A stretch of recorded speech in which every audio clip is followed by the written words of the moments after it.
Hello welcome back to സാൽമലാണ്. ജെസി ആണ്, ജിതിൻ സാറാണ് സംസാരിക്കുന്നത്. സോ മക്കളെ, ഇന്ന് നമ്മൾ ഡിസ്കസ് ചെയ്യാൻ പോകുന്നത് ഫിസിക്സിലെ ഇൻട്രസ്റ്റിംഗ് ആയിട്ടുള്ള ഒരു ടോപ്പിക് ആയിട്ടുള്ള സൗണ്ട് ഉണ്ട്. ആ സൗണ്ടിനകത്ത് വളരെ ഇമ്പോർട്ടൻ്റ് ആയിട്ടുള്ള ടോപ്പിക് ആയിട്ടുള്ള ക്വാളിറ്റിയെ കുറിച്ചാണ്. നിങ്ങൾക്കറിയാലോ, കേരളത്തിനകത്ത് ഏറ്റവും മികച്ച രീതിയിൽ പാടുന്ന ഞാനും ദാസേട്ടനെ പോലെയൊക്കെ ഫേമസ് ആയിട്ടുള്ള ആൾക്കാരുടെ സൗണ്ടിനെ കുറിച്ചാണോ ഞാൻ ചർച്ച ചെയ്യാൻ പോകുന്നത്. അതിനെക്കുറിച്ച് ഡീറ്റെയിൽ ആയിട്ട് പറയാൻ വേണ്ടി ഒരാളെ ഞാൻ ക്ഷണിക്കുന്നു. സാർ ഇവിടെ കമോൺ. യെസ് മക്കളെ, സാറ് പറഞ്ഞ ആ ക്വാളിറ്റി ആണോ ഇവിടെ? യെസ്, ജെസി സാറിനെ പോലെ, നമ്മുടെ മോഹൻലാൽ സോറി ദാസേട്ടനെ പോലെ അതുപോലെ അടിപൊളിയായിട്ട് സംസാരിക്കുന്ന ആളുകളുടെ ശബ്ദത്തെയാണോ നമ്മൾ നല്ല ക്വാളിറ്റി?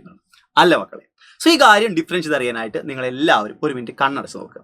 ഇപ്പൊ ഞാൻ സംസാരിക്കുന്നതാണോ ജെയ് സാർ സംസാരിക്കുന്ന കാര്യം നിങ്ങൾക്ക് ഡിഫറൻസ് ചെയ്ത് അറിയാൻ കഴിയില്ലേ?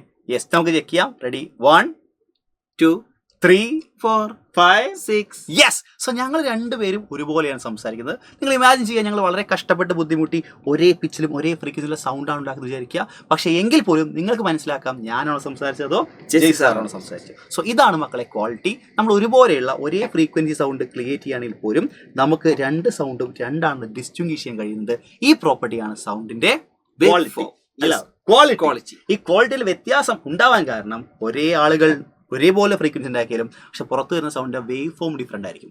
ഇപ്പോൾ ഞാൻ ഉണ്ടാക്കുന്ന സൗണ്ട് ഇതുപോലെ ക്രാക്ക് ഉള്ള ഒരു വേവ് ഫോം ആണെങ്കിൽ ജെയ് സാറിന് ഒരു പക്ഷേ ഇതുപോലെയുള്ള കുറച്ചുകൂടി സ്മൂത്ത് ആയിട്ടുള്ള വേവ് ഫോം ആയിരിക്കും. സോ ഓരോ ആളുകൾ ഉണ്ടാക്കുന്ന സൗണ്ടിന്റെ വേവ് ഫോമിന്റെ ഡിഫറൻസ് ആണ് ഈ ക്വാളിറ്റി എന്ന ഫാക്ടറിൽ വ്യത്യാസം ഉണ്ടാകുന്നത് കാരണം.